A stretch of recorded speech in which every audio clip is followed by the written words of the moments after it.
ए मैया हो कवना बनवा बोलुए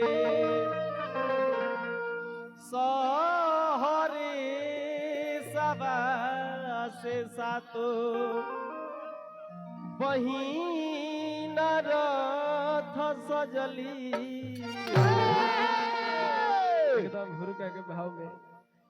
कि कवना बन बोले ले कोयलिया कवना बनवा मोर बोलुए हो कवना बन बोले ले कोयलिया कवना बन बोले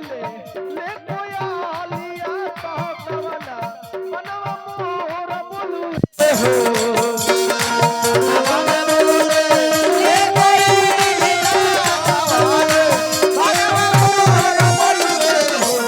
मैया हो हे माई हो हे मैया हो कवना बनवा बोलुए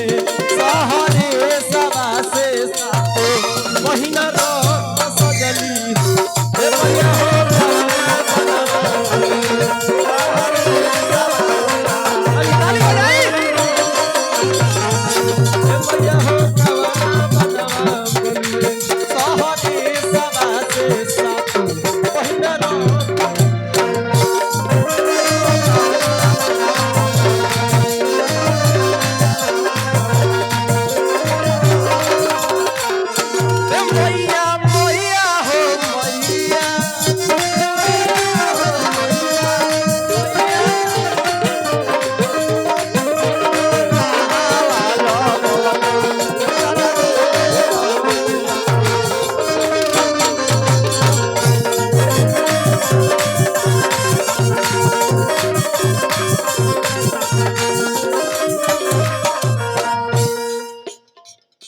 तनी जे माई के प्रांगण में जा बाटे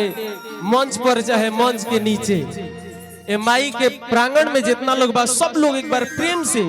माई जेकरा के दूगो हाथ देले हुई दोनों हाथ उठाई आ जेकरा के एगो देले हुई एगो उठाई आ जेकरा के ना देले हुई मनवे में तो प्रेम से तनी दोनों हाथ सब लोग उठावे तो सब लोग ओकरा से मन मार के बैठल बा सब लोग उठावे काहे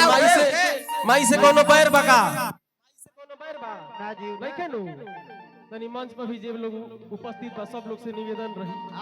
अगर माई से केहू के बैर रखे और प्रेम से आ कस के बोले के बा प्रेम से बोली डॉक्टर भवानी माई के कुछ लोग हेजाड़ा में जय कहता कुछ लोग बय कहता ऐसे चली ए ब्याह जी हां है ना सब पैसा ले ले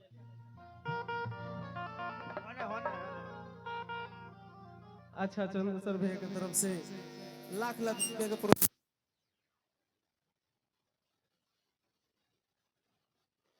का झगड़ा करी और फिर